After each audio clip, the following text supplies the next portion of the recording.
Rundown, Tuesday, February 7th, presented by C4. This is obviously presenting sponsor of the show. I had my first C4 last night.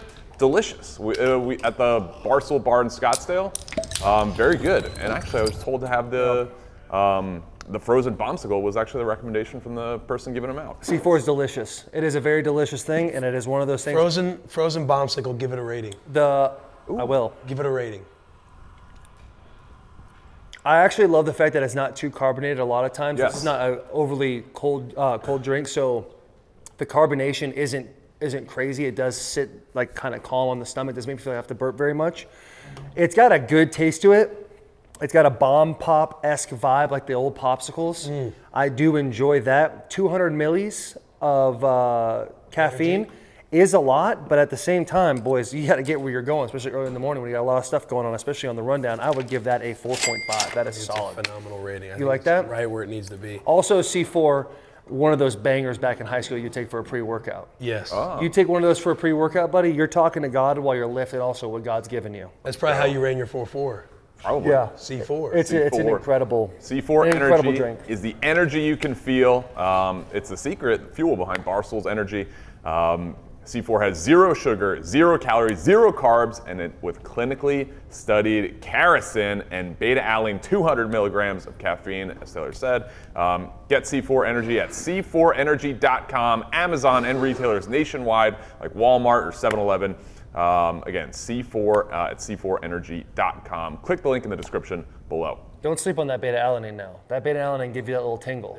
Make you feel like, you know. Yeah. I mean, no offense, I'm not going to trust you with supplement advice. That's fair. That's completely fair. If there's one person not to take. Beta-alanine, that was a nice job. That was That good. was a nice If you didn't point. notice on the can, though, this is NSF certified. So for all the athletes out there, don't do what I did. I'm going to check with my trainer first. I'll play. All right, first topic, Tom Brady. Goat. On his, I guess, are we pumping a competitor here with the Let's Go podcast? I mean, he's retired, but Yeah, I mean, he's the GOAT. I He's think the GOAT. now's the time to give him his flowers, if any. yeah, fair. There will come a time where you have to draw a line in the sand and say, hey, it's us and you. Yeah. It's Barstool and let's go. It's Busting with the boys and let's Yeah. go. But right now, it's about giving him the tip of the cap. Yeah. Tom Brady is the GOAT of all GOATs. Yep. So on his podcast, Let's Go, he had Bill Belichick on. Belichick giving him his flowers, saying that he was, the greatest player, greatest career, just a great person, etc. Other guys going on the show, his parents, Gronk, Peyton Manning, Mahomes, etc. What do you guys think about Bill Belichick? And obviously, not his current coach, but his longest tenured coach, giving him his due, obviously right after he calls it a career. Let's start with Taylor. I think it's one of those things like, yeah, that's great that Bill Belichick did that, but also like Tom Brady is the greatest of all time. He's the greatest athlete that's ever been on this earth.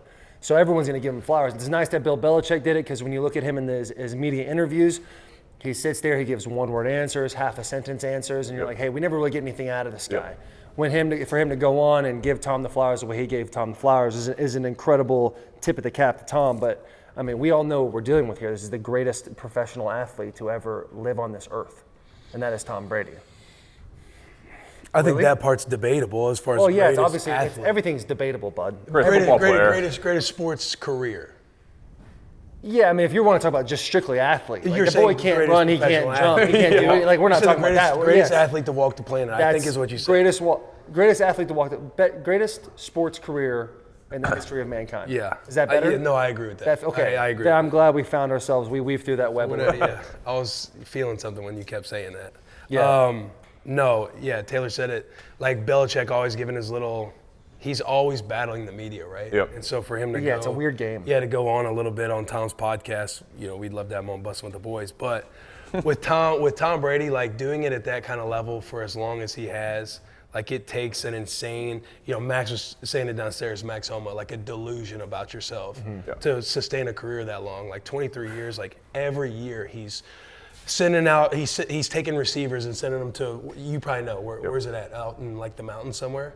Tom Brady? Field, yeah. I mean, he did it with us. He did it at a high school at Bentley, like a private hire. Right, but he's always like, He's organizing trips for. He's always organizing trips for his guys. He's always like, when you talk about contracts and everything else, he's never been like, the guys who are trying to get as greedy as possible, the highest amount of money possible. Never he's always that. taking less money. Obviously, he's compensated well, but he's always like taking less money for other teammates to come on board for them to go get other free agents and like win championships. And I mean, fuck, man, he's won seven titles, and to play 23 years at that level, like.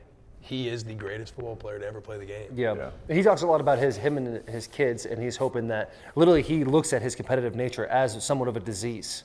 Like it's so much, it's so overwhelming, and you need some of that to become what Tom has become. And he literally says, I hope my kids don't have this. I hope my kids are able to live quote unquote normal lives so that like they can like go and feel like all the ups and downs of what a regular life is also, that Tom has not been able to feel because he has whatever is loose in that brain.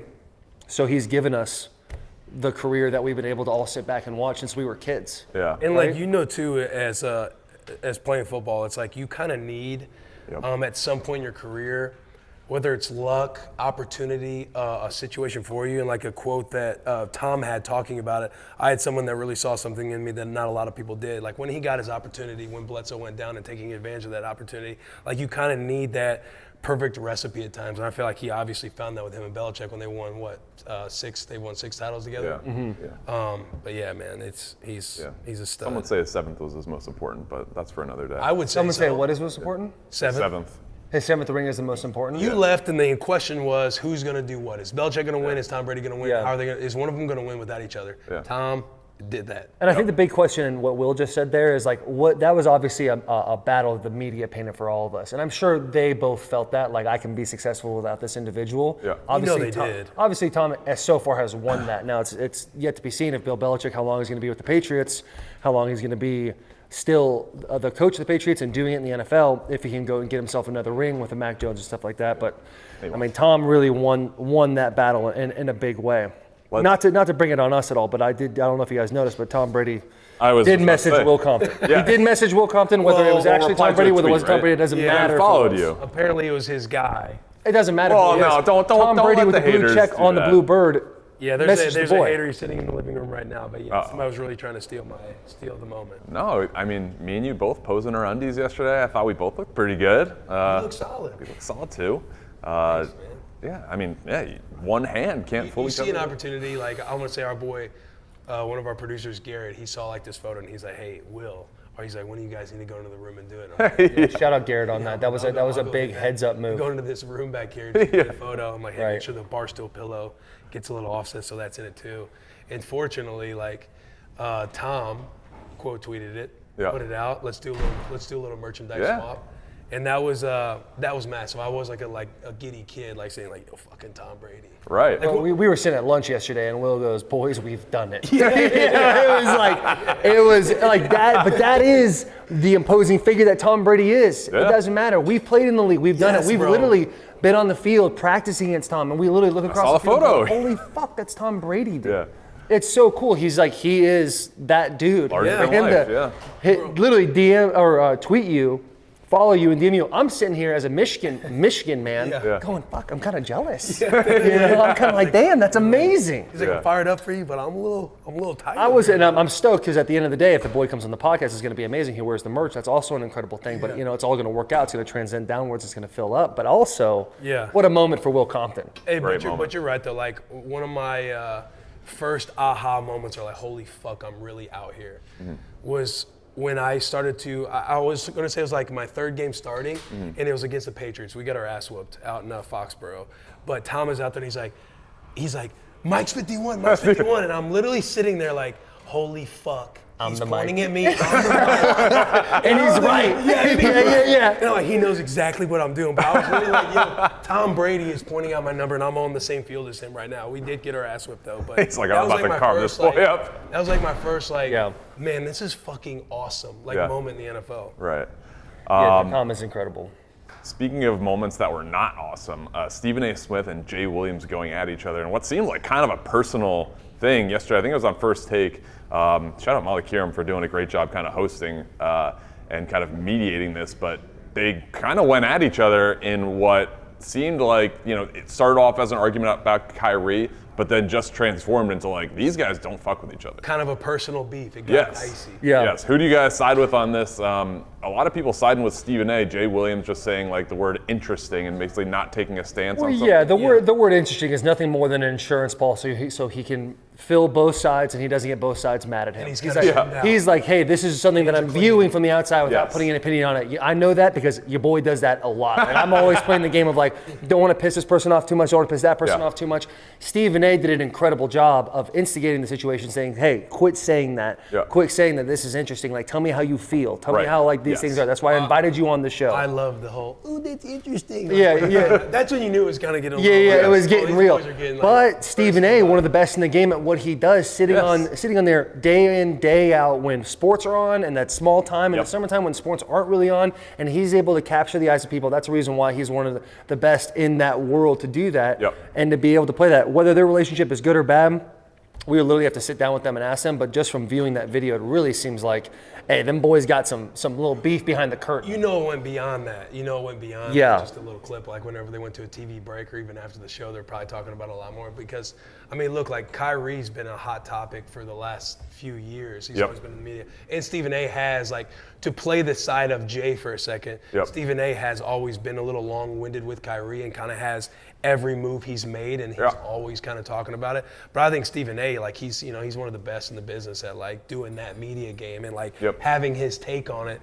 And to combat and go to the Stephen A. side, I think, like, he's just being himself. And it's like, he's not taking it as personally as what Jay assumed he was doing. Right, because Jay Williams keeping his hands off of it. It's kind of like, I like how Stephen A. went after him and started doing the whole mocking him a little bit and getting him a little fired up. It's like, what is your stance on it? Like, that's what our show is. Like, you need to have a stance. It's first take. Yeah. You have to take something. You have to literally put something into it. No, Stephen, interesting. Stephen A. is a pro's pro. If like you're going to sit there and have a debate with him, he's going to be able to sit and he has a laundry list of things he can pull out.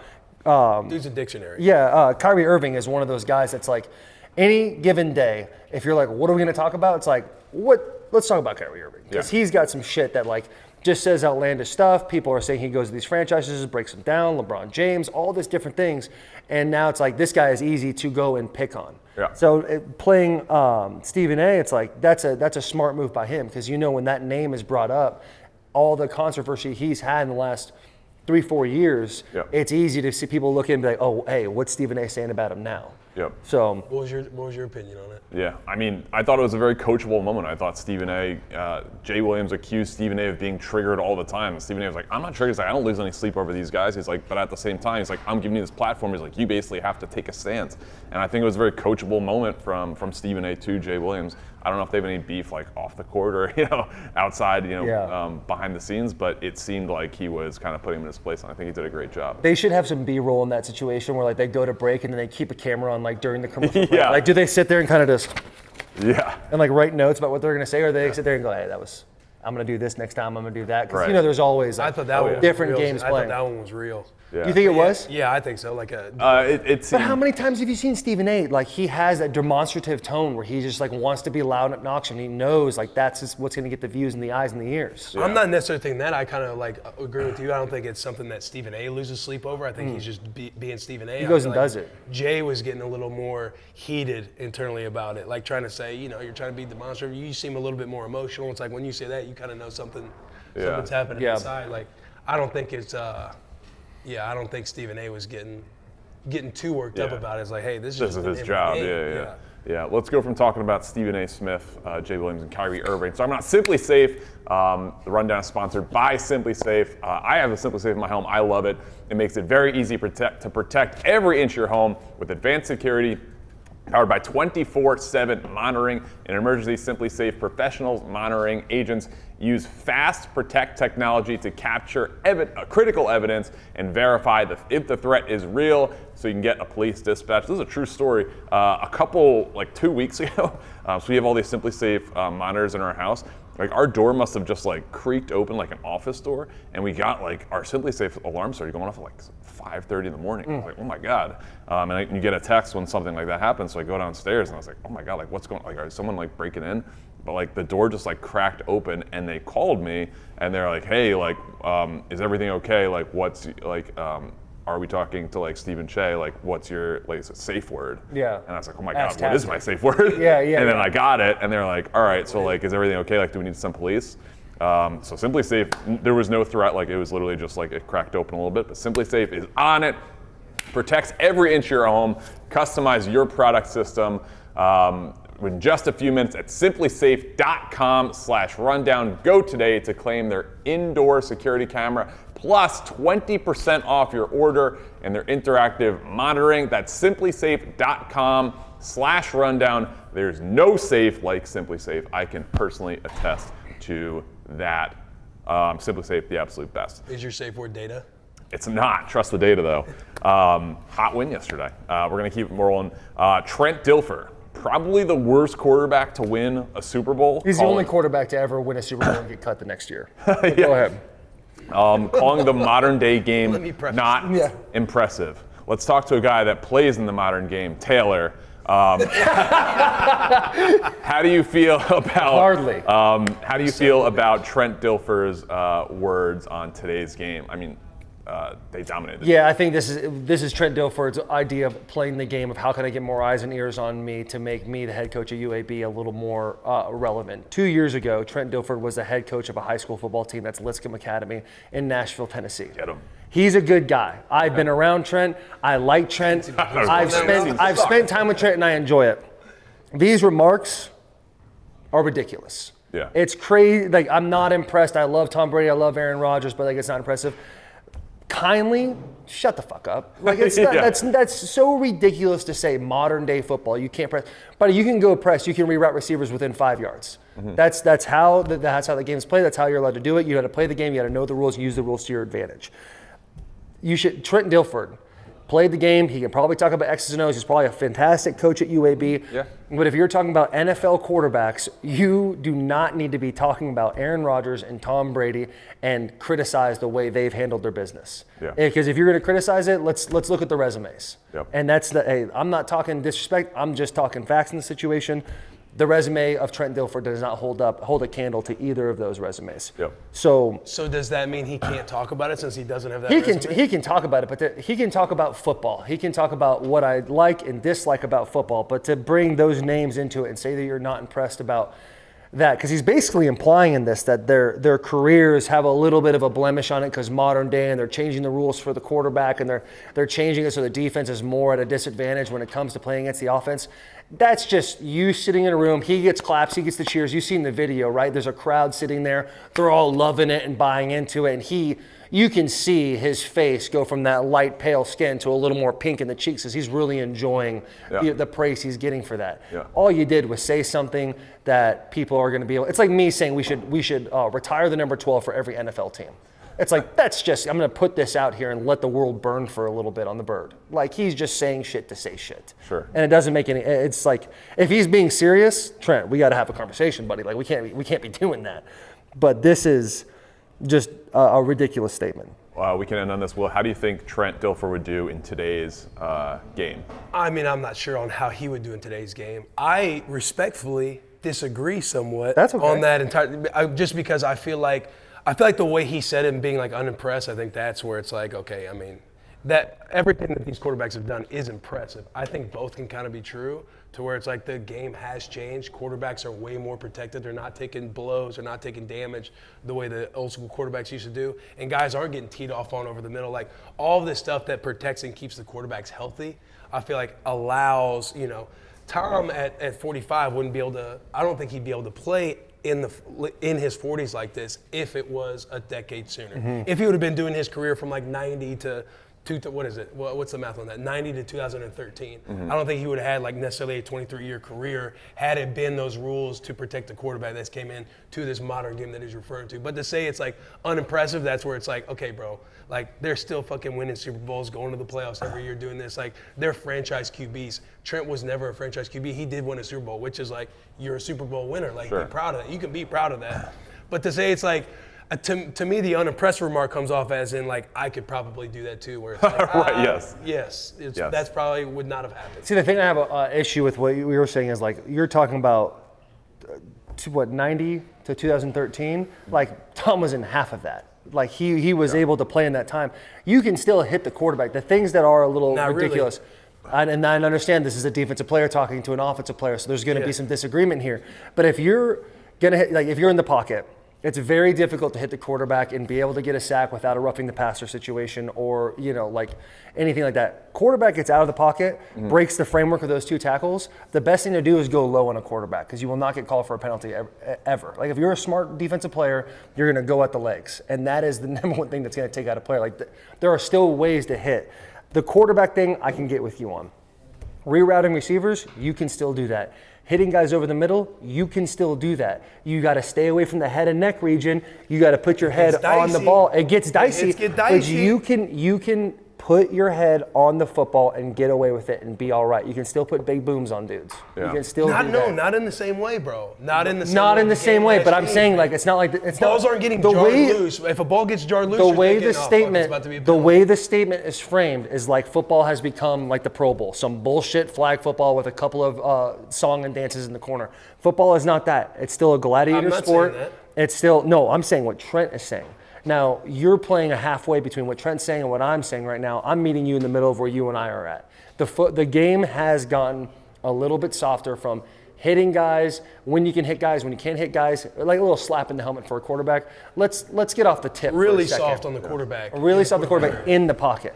When he gets out of the pocket, that's where things go a little more old school, where you can hit them low, you can hit them hard, and you can hit them in a way that's going to make them feel a certain way come Monday. Yeah. And that's where he can't necessarily speak on like Aaron Rodgers and Mahomes, like because they're wizards outside the pocket. Wizards outside the pocket. That is where it's but like it's impressive. A dude's like, you got to go. You're aiming for that thigh. You're aiming for that knee if you're going at him. You got to hit them low. That way you don't get that type of penalty. Hits over the middle, they have become less and far and few between. This isn't Ray Lewis of old where you're allowed to just deck dudes in the corner. Brian Dawkins, he's going to see God today type stuff. Yes. But I'm saying you can still go and hit guys and make them feel a certain way within the framework of the rules. It's still a very violent and aggressive gladiator sport. And I think it's so easy to go and say, oh, we've gotten soft. Yeah, the game has gotten softer to keep guys safer. Now, there's been more concussions this year than any other year. So, like, how about we start reevaluating the situation, boys? But it's still violent. Guys are still hurt on a daily basis. The injury rate is still 100% when you play in the NFL. It is a hard fucking sport to play. I think we can all agree that the game has gotten softer since Will Compton has left it. No question about it. Trent Dilfer is in no position to call any quarterback career or any quarterbacking unimpressive. His career was very unimpressive. Super Bowl winner. That's it. Dude, he was a quarterback for my team. He sucks. Who's this? Trent Dilfer. That's the run. We got to go do the yak. That's the rundown. February 7th. Appreciate you guys. Busting with the boys. Subscribe to the pod. Trust the data. Buy a hat. Let's go.